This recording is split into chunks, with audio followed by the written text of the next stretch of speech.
ایک جلسہ اور جلوس تھا، لوگ گھروں سے یوں نکلے ہیں جیسے وہ اسی انتظار میں تھے کہ کوئی ان کو کال دے. تو میں یہ چاہتا ہوں، میری یہ خواہش ہے اور عوام ملک کا فائدہ اسی میں ہے کہ عمران خان صاحب خود اسمبلیاں توڑ کے نئے انتخابات کا اعلان کر دیں. آج وہ فرما رہے تھے، میں دیکھ رہا تھا ابھی آپ کے ٹی وی پہ، کہ 5 سال کے بعد ہم سے پوچھا جائے. 5 سال کے بعد کوئی غریب زندہ رہے گا تو آپ سے پوچھے گا. انشاءاللہ آپ سے 5 سال سے پہلے ہم پوچھ لیں گے، کوئی بات نہیں، وقت بہت نزدیک ہے. اور ان کے جو بزرگ ہیں انہوں نے بھی ان سے ہاتھ کھینچ کیا ہے. پرائم منسٹر صاحب ہیں، ان کا یہ کہنا ہے کہ سندھ میں جو ہے نا وہ شوگر ملز جو ہے نا وہ جان بوجھ کر بند کی جا رہی ہیں تاکہ چینی کا بحران پیدا ہو. یہ پی ایم صاحب نے بیان دیا ہے، اس کے اوپر آپ کیا کہیں گے؟ اور آپ کا تو علاقہ بھی خاص طور پہ ایسے جہاں پہ چینی کی ملیں ہیں، جن میں مخدوم خسرو بختیار صاحب کی بھی ہیں، جہانگیر ترین صاحب کی بھی ہیں. تو تھوڑا سا ذرا ہمارے عوام کو حقائق سے اگر آگاہ کرنا چاہیں چینی کی مینوفیکچرنگ کے حوالے سے یا چینی کی. جی میں آپ سے عرض کرتا ہوں، جتنا آپ کو پتا ہے اس سے کم وزیر اعظم کو پتا ہے. پاکستان کی جو 20% چینی ہے، یہ 2 گروپ بناتے ہیں جن کا آپ نے ابھی ذکر کیا ہے. اور پہلے حکومت نے کہا تھا کہ 1 نومبر سے ملیں شروع ہوگی. انہوں نے حکومت کی بات کی پرواہ ہی نہیں کی. وہ کہتے ہیں ہم 15 نومبر سے ملیں شروع کریں گے. اس کے 2 نقصان ہوں گے. ایک تو چینی کا ریٹ بڑھ جائے گا، دوسرا جو زمین خالی نہیں ہوگی اس پہ گندم کاشت نہیں ہو سکے گی. لیکن حکومت اپنے حکم کو منوانے کی بھی اہلیت نہیں رکھتی، اس کی ریٹی موجود نہیں ہے. آپ کو بھی پتا ہے کہ انہوں نے پنجاب حکومت نے کہا تھا کہ 1 نومبر سے ملیں چلا دی جائیں، لیکن انہوں نے ملیں اس لیے نہیں چلا.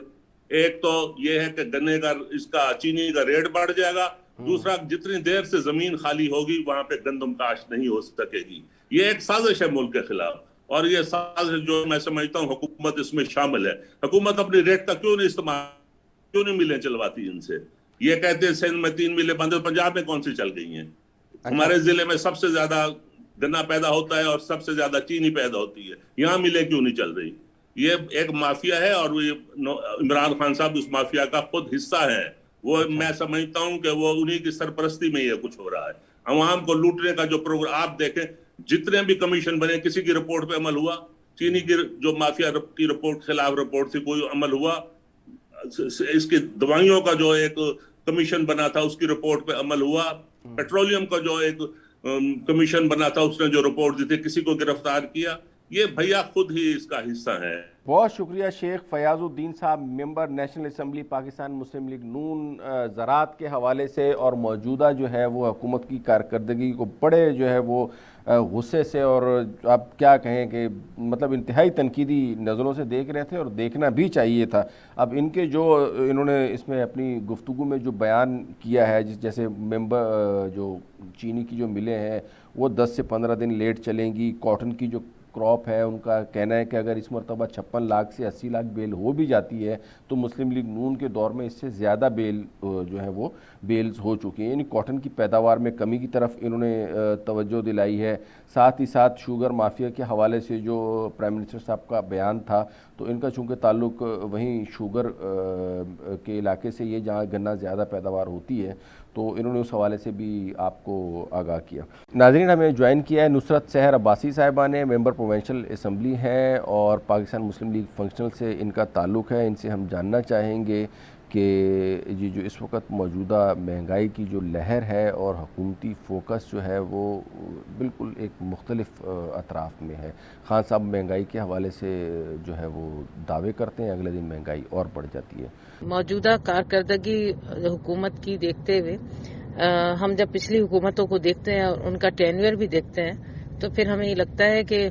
پچھلی حکومتوں نے 10 سال حکومتیں کی اور ان کی کارکردگی کیا رہی وہ بھی سامنے ہے. ملک کو جس دہانے پہ ان لوگوں نے پہنچایا، حالانکہ ہم نون لیگ کے بھی اتحادی تھے اپنے وقت میں، لیکن جب ملک ایسے حالات سے گزر رہا تھا تب بھی ہم نے اس وقت اپنا موقف کلیئر رکھا تھا. ابھی بھی کلیئر موقف ہے کہ جہاں پر اگر مہنگائی کی بات ہوگی تو اس وقت ہم بالکل وفاقی حکومت کے حوالے سے بات کرتے ہیں کہ جہاں پیٹرول کی مد میں اگر اضافہ ہے تو ہمیں نظر ثانی کے لیے ہمارے اتحادی ہونے کے ناطے ہم نے وفاقی حکومت کے پاس بھی اپنا موقف رکھا ہے.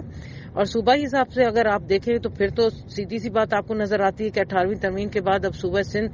پرائز کنٹرول کے حوالے سے خود ایفرٹس لینے چاہیے اس کو، جو کہ بالکل ڈفر ان کی کارکردگی جا رہی ہے. تو جو وفاقی طور پر چیزیں ہم اس کو کلیئر رکھتے ہیں، اور جو صوبائی طور پر ہے وہ تو سامنے ہے آپ کے، جو ایشوز آ رہے ہیں، لا اینڈ آرڈر ہے یا مہنگائی ہے یا جو بھی ہے، جو بیسک نیسیسٹی کی چیزیں جو صوبے کے ڈومین میں آتی ہیں وہ تو صوبے کے ہاتھ میں آ جاتی ہے نا، وہ صوبے کو خود اس پر کنٹرول کرنا چاہیے۔ کیا ان حالات میں بھی آپ کو حکومت کا ساتھ دینا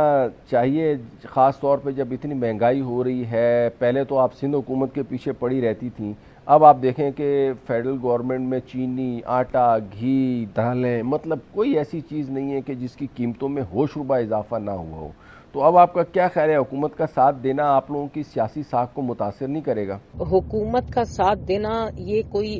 میرے خیال میں حل نہیں ہے، جو آپ جس طرح کا سوال پوچھ کر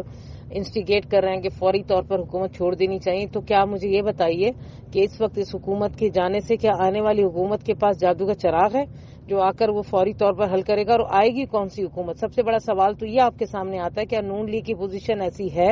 یا پیپلز پارٹی کی پوزیشن ایسی ہے کہ وہ گورنمنٹ یا حکومت کو سنبھال سکتے ہیں، یا ان کی پارٹی پوزیشن اس قابل رہی ہے؟ تو یہ سوال کا جواب یہ ہو گیا کہ کسی بھی حکومت کو اس کو ٹائم پورا کرنے دیں، اور جمہوریت کو ڈیریل نہیں ہونا چاہیے، پارلیمان کو اپنا ٹائم پیریڈ پورا کرنا چاہیے اور اسی کو مضبوط ہونا چاہیے۔ تو اس وقت جو اپوزیشن کی حالت ہے وہ ابھی آپ نے دیکھ لی ہے کہ وفاقی طور پر حکومت میں اپوزیشن کیا کردار ادا کر رہی ہے، انہوں نے کیا اپنے آپ میں یونٹی ہے، یکجہتی ہے ان میں، یا ایسا کوئی ایجنڈا یا کوئی چیز انہوں نے پیش کی ہے، یا ایسا کوئی احتجاج کیا ہو جس پر دیکھیں کہ ہاں ابھی اپوزیشن بڑی یکجہتی ہے ان میں اور وہ حکومت کو کوئی ٹف ٹائم دے رہے ہیں؟ تو اس ایسے سوال کا جواب یہی ہو سکتا ہے کہ حکومت کو، آپ بھی میرے اس سے متفق ہونا چاہیے، آپ کو بھی، کہ کسی حکومت کو ڈیریل نہیں ہونا چاہیے، جمہوریت کو ڈیریل نہیں کرنا چاہیے، اور ٹائم دیں انہیں۔ اور جس طرح وہ 10 سال پورے کر کے تباہ برباد کر گئے، قرضے کے دہانے پر حکومت کو، ملک کو پہنچا دیا کہ اب بچہ بہت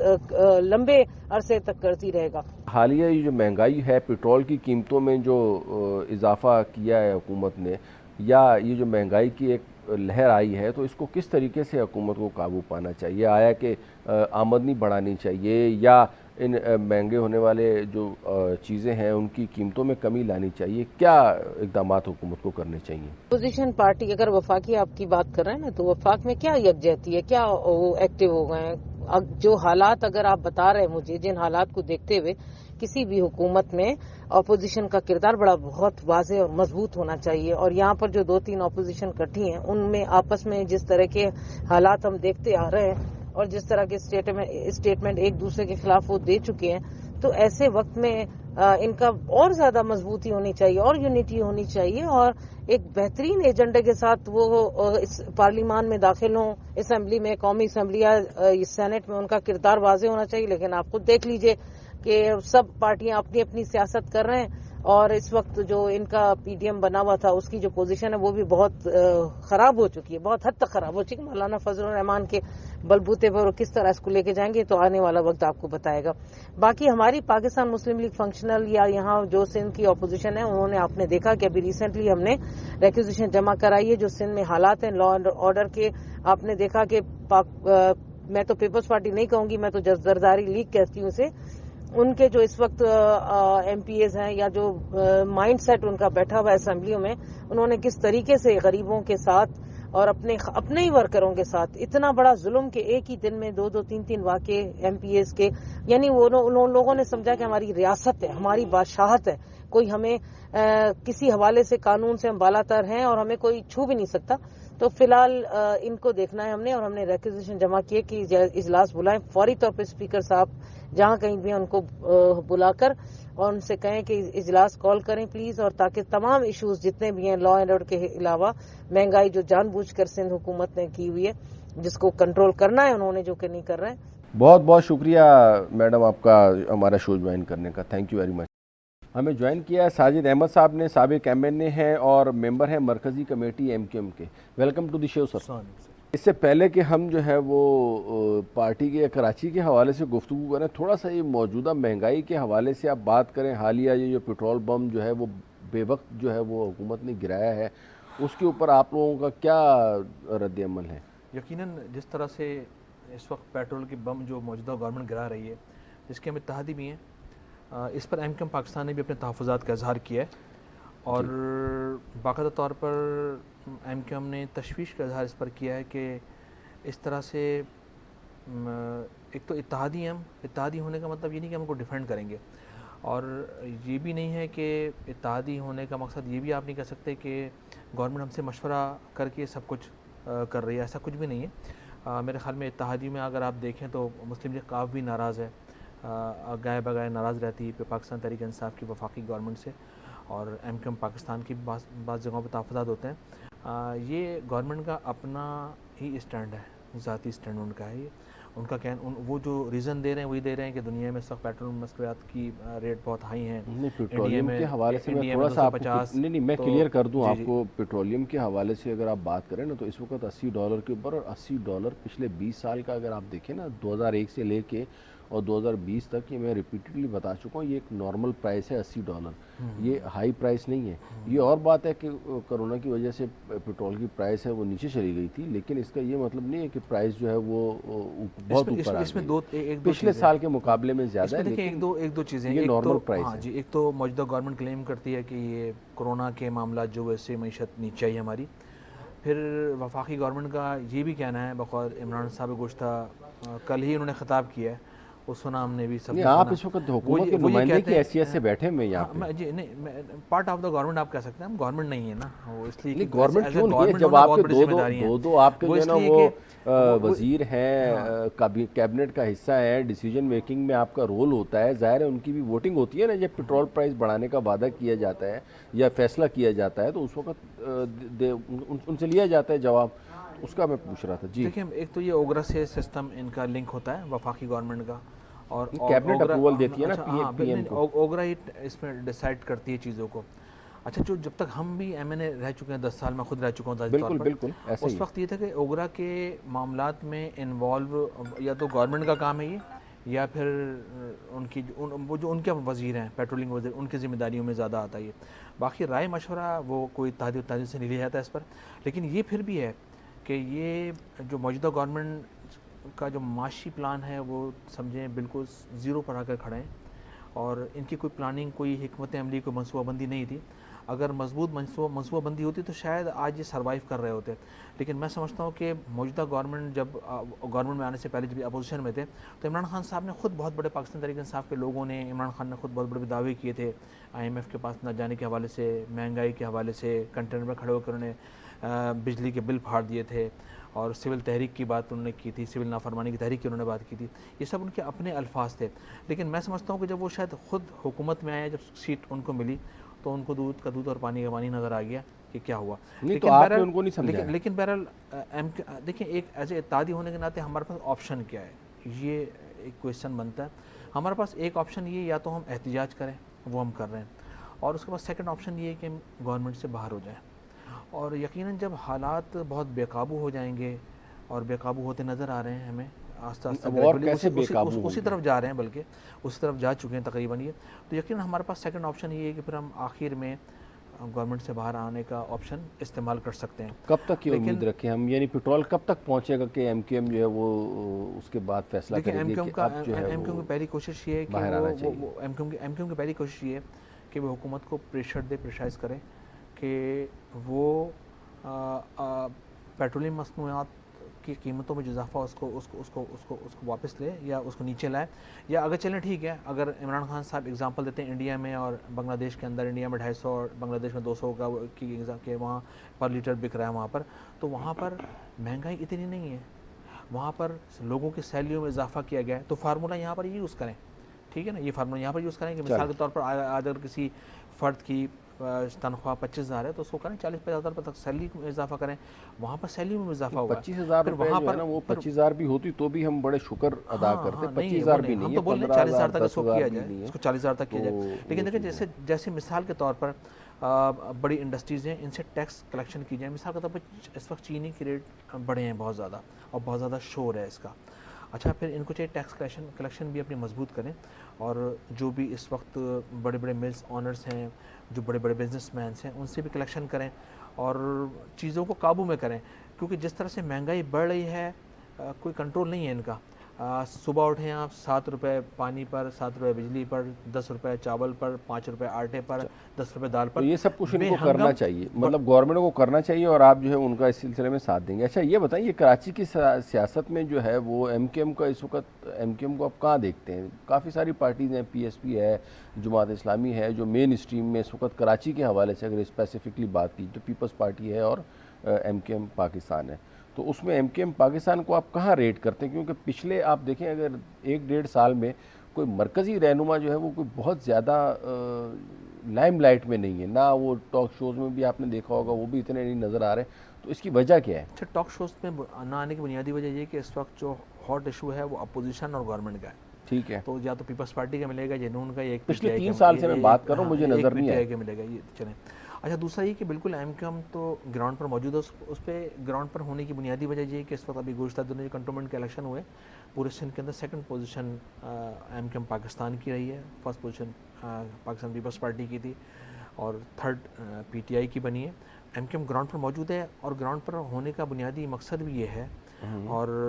وہ اس لیے کہ گزشتہ 30-35 سال جتنا بھی عرصہ ایم کیو ایم نے سروائیو شہر کے اندر کیا ہے. ٹھیک ہے، غلطیاں کوتاہیاں بھی ہر انسان سے، ہر پارٹی سے ہوتی ہیں، ایم کیو ایم سے بھی غلطیاں کوتاہیاں ہوں گی، لیکن ایم کیو ایم نے ڈیلیور کیا ہے اس شہر کے اندر. ایم کیو ایم نے اس شہر کے لوگوں کو بہت کچھ دیا ہے. ایم کیو ایم گزشتہ پچھلے 3 سال میں کیا دیا؟ اچھا دیکھیں، پچھلے 3 سال میں یہ شکایت ہمیں موجودہ گورنمنٹ سے بھی ہے، کیونکہ گورنمنٹ میں جانے کا بنیادی مقصد ایم کیو ایم پاکستان کا بھی یہی ہے، اور مقصد بھی یہی تھا صرف، اور ہے بھی یہی کہ عوامی ایشوز کو ریزالو کرنے کے حوالے سے ہم حکومت کیا کہتے ہیں پاکستان تحریک انصاف کی حکومت کا حصہ بنے. لیکن گزشتہ 3.25 سال سے پاکستان تحریک انصاف کی حکومت بھی کراچی میں کچھ ڈیلیور کرنے میں ناکام رہی ہے. اس کی ریزن نمبر 1 یہ ہے کہ جب ہمیں اچھی طرح یاد ہے کہ جب 28ویں ترمیم قومی اسمبلی میں پیش کی گئی تھی، اس زمانے کے اندر زرداری صاحب تھے، پاکستان پیپلز پارٹی کی گورنمنٹ تھی، پریزیڈنٹ زرداری صاحب تھے، prime minister of Pakistan Gilani صاحب تھے. تو اس وقت 28ویں ترمیم کو ہم نے سپورٹ کیا. سپورٹ کرنے کی بنیادی وجہ یہ تھی کہ چھوٹے صوبے بہت زیادہ احساس محروم کا شکار تھے، اور سر تمام کراچی کے اوپر ہیں، سر کراچی کے اوپر ہیں. کراچی کے لیے پچھلے 3 سال میں ایم کیو ایم نے کیا کیا؟ بلدیاتی انتخابات ہوئے کراچی میں، لوگوں نے بھرپور سپورٹ کیا. وسیم اختر کو ایم کیو ایم پاکستان نے میئر بنایا کراچی کا. رہنے کی بنیادی وجہ تو یہ تھی کہ تو کراچی کے لوگوں کی خدمت جو ایم کیو ایم پہلے کر چکی ہے، کیونکہ اس شہر کو under passes, bridges, schools, college, universities, جو کچھ بھی پانی، سیوریج کا نظام، جو کچھ بھی اس 30-35 سالوں میں کراچی کو کسی نے کچھ دیا تو صرف وہ جماعت واحد ایم کیو ایم پاکستان ہے جو لوگوں کو ڈیلیور کیا ہے. اچھا، بلدیاتی انتخابات کی آپ کی کیا تیاری ہے؟ ہماری تیاری مکمل ہے، اور ایم کیو ایم پاکستان نے کلین سویپ کرے گی. جو مختلف اپنے ہمارے ٹاؤنز اس شہر کے اندر بنے ہوئے ہیں، یہ یو سیز ہماری بنی ہوئی ہیں، وہاں ہم نے انٹرویو کا سلسلہ اسٹارٹ کر دیا ہے. لوگ ایم کیو ایم کے فارم کو لے رہے ہیں باقاعدہ طور پر. ورکر بھی، نیوٹرل بھی ہم نے اوپن کیا اس کو، کہ جو بھی ٹیلنٹڈ لوگ ہیں کیا ایجنڈا کیا ہے، کس موٹو کو لے کے جو ہے وہ بلدیاتی انتخابات میں آئے گی ایم کیو ایم؟ دیکھیں، ایم کیو ایم کا جو پاکستان کی تاریخ میں جو بھی 3-4-5 مرتبہ بلدیاتی الیکشن ہوئے ہیں، اچھا اس میں آپ کو یاد ہوگا کہ 10 سال کے بعد کراچی میں بلدیاتی، بلکہ پورے پاکستان میں بلدیاتی انتخابات ہوئے تھے. اچھا، جو 10 سال بلدیاتی انتخابات نہیں ہوئے، اس دوران بھی M Q M Pakistan supreme court گئی، سینٹ کے اندر، قومی اسمبلی، صوبائی اسمبلی کے اندر انہوں نے آوازیں اٹھائی باقاعدہ طور پر، اور یہ کہا کہ بلدیاتی انتخابات فوری طور پر کروائے جائیں. لیکن جو پاکستان کی جو موجودہ فیوڈل جماعتیں ہیں ان کو یہ سوٹ نہیں کرتا کہ بلدیاتی انتخابات کروائیں. وہ اس لیے کہ بلدیاتی انتخابات کے نتیجے میں گراس روٹ لیول سے لوگ، لیڈرز نکلتے ہیں، اوپر آتے ہیں، وہ ان کو سوٹ نہیں کرتا. یہ فیوڈل مائنڈ کے لوگ ہیں، مخصوص لوگوں کو لے کے چلنا، انہیں کو اسمبلی میں بار بار پہنچانا، رشتہ دارے، چچا، ماموں، بھانجے، یہ سسٹم، ایک کلچر موجود ہے پاکستان کے اندر، اور اس سسٹم کے خلاف ہی ایم کیو ایم پاکستان گزشتہ کئی دہائیوں سے لڑتی بھی چلی آ رہی ہے، اور لڑ رہے ہیں آج تک. اور ابھی بھی ایم کیو ایم نے سپریم کورٹ کے اندر پٹیشن لگائی ہے. سپریم کورٹ کی چیف جسٹس کو چاہیے کہ اس پٹیشن کو آن بورڈ کرے، اس پر باقاعدہ طور پر ہیرنگ کریں. آپ کو حکومت ویسے آگے چلتی ہوئی نظر آ رہی ہے؟ کیونکہ جو اپوزیشن جماعتیں، ابھی ہماری تھوڑی دیر پہلے شیخ صاحب سے بھی بات ہو رہی تھی تو وہ بھی یہی کہہ رہے تھے کہ حکومت چلتی ہوئی نظر نہیں آ رہی. ایم کیو ایم تو یہ کہہ چکی کہ جلدی انتخابات ہونے چاہیے. خالد مقبول صدیقی بھائی نے کہا ہے